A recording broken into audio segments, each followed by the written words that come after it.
महाराष्ट्रातील लातूर जिल्हा जिथं रोजचं आयुष्य शांतपणे पुढे चाललेलं असतं.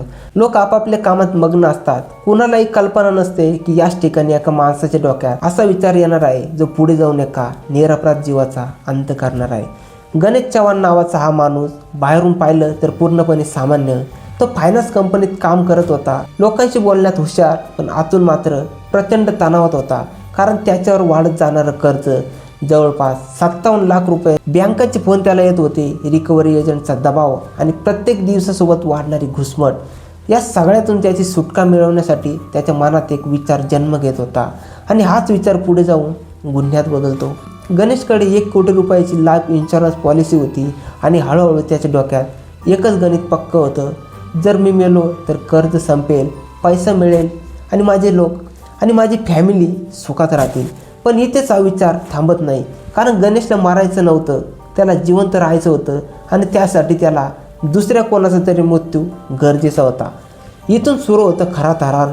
गणेश अत्यंत शांतपणे प्लॅन आखतो, वेळ निवडतो, ठिकाण निवडतो आणि एक असा मार्ग शोधतो जिथे कुणालाही संशय येणार नाही. त्या दिवशी तो आपल्या कारमधून निघतो. रस्त्यावर एक अनोळखी माणूस त्याला लिफ्ट मागतो. तो माणूस अत्यंत गरीब होता, साधा होता, ज्याचं नाव ओळख कुणालाही माहीत नव्हतं. गणेश त्याला कारमध्ये घेतो आणि काही वेळातच हा प्रवास मृत्यूकडे वळतो. त्याची गाडी तो अशा ठिकाणी थांबतो ज्या ठिकाणी त्याला कोणी दुसरं पाहणार नाही. पुढे नेमकं काय घडलं याचे तपशील भयानक आहेत, पण शेवटी त्या निरपराध माणसाचा मृत्यू होतो. त्या माणसाची काहीच चूक नव्हती. त्या माणसाने त्याला फक्त लिफ्ट मागितली होती, हीच त्याची चूक झाली. त्यानंतर गणेश आपला पुढचा टप्पा पूर्ण करतो. तो मृतदेह कारमध्ये ठेवून संपूर्ण कार पेटवतो. आग इतकी मोठी असते की मृतदेह ओळखण्याच्या पलीकडे जातो आणि त्या जळालेल्या कारमध्ये गणेश मुद्दामहून आपली काही ओळखपत्र ठेवतो, काही वैयक्तिक वस्तू टाकतो, जेणेकरून पोलिसांना ते वाटावं की ही जळालेली कार म्हणजेच गणेश चव्हाणचा मृत्यू. काही तासातच ही बातमी पसरते. गणेश मरण पावल्याचं मानलं जातं. कागदोपत्री तो मृत ठरतो, पण प्रत्यक्षात तो जिवंत असतो. तो कुठेतरी लपलेला असतो. स्वतःच्या योजनेवर तो खुश होतो, पण लोकांच्या मनात एकच प्रश्न उरतो, जर गणेश जिवंत आहे तर कारमध्ये जळालेला माणूस नेमका कोण होता? जळालेली कार, जळालेला मृतदेह आणि गणेश चव्हाणचा कथित मृत्यू, या तिघांभोवती तपासाची सुरुवात होते. सुरुवातीला पोलीससुद्धा घटनेकडे अपघात म्हणून पाहतात, कारण कार गणेशच्या नावावर होती. ओळखीच्या वस्तूसुद्धा गणेशच्या होत्या. पण तपास जसजसा पुढे सरकला तसं तसं चित्र बदलायला लागतं. पोस्टमॉर्टम रिपोर्ट काही प्रश्न निर्माण करतो.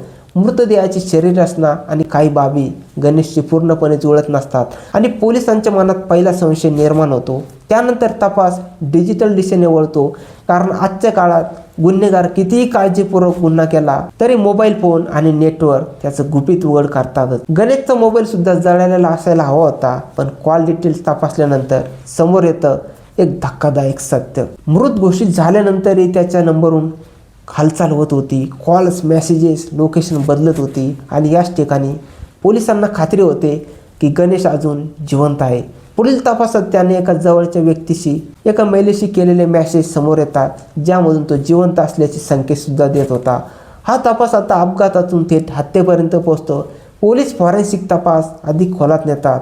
DNA, औषध, परिस्थितीजन्य पुरावे तपासले जातात आणि निष्कर्ष स्पष्ट होतो, जळालेला मृतदेह गणेशचा नाही, तो एका निरपराध व्यक्तीचा आहे, ज्याला फक्त चुकीच्या वेळी चुकीच्या माणसावर विश्वास ठेवण्याची शिक्षा मिळाली.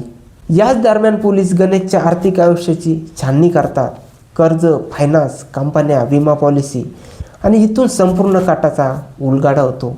1 कोटी रुपयांचा विमा आणि 57 लाखांचं कर्ज, हेच या गुन्ह्याचं मूळ कारण होतं. पोलीस आता गणेशच्या शोधात लागतात. मोबाईल टावर, लोकेशन, CCTV, प्रवासाची माहिती गोळा केली जाते. अखेर सिंधुदुर्ग परिसरात तो सापडतो. त्याला अटक होते. चौकशी सुरू होते. सुरुवातीला तो खोटं बोलतो, पण पुरावा एकामागून एक समोर येत गेल्यावर त्याचं संरक्षण तुटतं आणि सत्य बाहेर येतं. 1 कोटी रुपयांसाठी आखलेला हा प्लॅन एका निष्पाप कुटुंबाचं आयुष्य उद्ध्वस्त करून जातो. आणि या कथेमधून एकच गोष्ट ठळकपणे समोर येते, गुन्हा कितीही परफेक्ट वाटला तरी तो कायम परफेक्ट राहत नाही, कारण सत्य उशिरा का होईना पण बाहेर येतच. गणेश चव्हाणच्या अटकेनंतर ही केस केवळ एक हत्या किंवा विमा फसवणूक न राहता मानवी मन किती खालच्या पातळीपर्यंत जाऊ शकतं याचं जिवंत उदाहरण बनतं. चौकशीत पोलिसांच्या असं लक्षात येतं की गणेश हा अचानक गुन्हेगार बनलेला नव्हता, तर तो हळूहळू परिस्थिती आणि कर्ज अपयश आणि या लालसेमुळे त्याचं मानसिक संतुलन ढासळत गेलं. सुरुवातीला कर्ज फेडायचं, मग विम्याचा विचार आणि शेवटी मृत्यूचा बनाव. या सगळ्या टाप्प्यामध्ये तो स्वतःला योग्य ठरवत गेला. चौकशीत तो वारंवार एकच वाक्य बोलत होता, माझा मरायचा इरादा नव्हता, पण पोलिसांसाठी आणि कायद्यासाठी.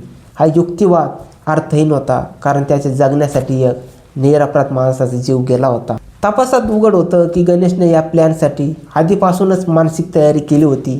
ठिकाणांची रेखी, वेळेची निवड, पुरावे नष्ट करण्याची योजनासुद्धा त्याने आखली होती. सगळं काही पूर्वनियोजित होतं आणि हेच त्याला थंड डोक्याचा गुन्हेगार ठरवतं होतं. पुढे ही केस न्यायालयात पोचते. सरकारी वकील, डिजिटल पुरावे, call details, messages, forensic reports आणि आर्थिक कागदपत्रांच्या आधारे संपूर्ण कट कोर्टासमोर होतात, उलगडून दाखवतो. दुसरीकडे मृत व्यक्तीचं कुटुंब, ज्यांना आजपर्यंत हेही माहिती नव्हतं की त्यांचा माणूस कसा आणि का मेला, न्यायाच्या प्रतीक्षेत उभं राहतं. कोर्टात प्रत्येक तारखेला एकच प्रश्न घुमत राहतो, 1 कोटी रुपयाची किंमत एका माणसाच्या जीवापेक्षा जास्त कशी काय ठरू शकते? या प्रकरणातून कायदा एक कठोर संदेश देतो की विमा म्हणजे सुरक्षितता आहे, गुन्ह्याचं साधन नाही. आणि तंत्रज्ञानाच्या युगात गुन्हेगार कितीही हुशार असला तरी तो पूर्णपणे अदृश्य होऊ शकत नाही, कारण प्रत्येक कॉल, प्रत्येक मेसेज, प्रत्येक हालचाल मागे काहीतरी पूर्वा सोडून जाते. या केसचा शेवट कोणत्याही सिनेमासारखा सुखद नाही, कारण इथे जिंकणारा कोणीच नाही. एका बाजूला आयुष्यभराचा कारावास भोगणारा गणेश आणि दुसऱ्या बाजूला कायमचा आपला माणूस गमावलेले कुटुंब. आणि शेवटी उरतो तो एक अस्वस्थ करणारा प्रश्न, तर पैशासाठी माणूस स्वतःचं अस्तित्व पुसायला तयार होतो आणि समाज म्हणून आपण कुठं चाललो आहे? मित्रांनो, हा व्हिडिओ थोडासा जरी आवडला असेल तर व्हिडिओला लाईक करा आणि चॅनलला सबस्क्राईब जरूर करा.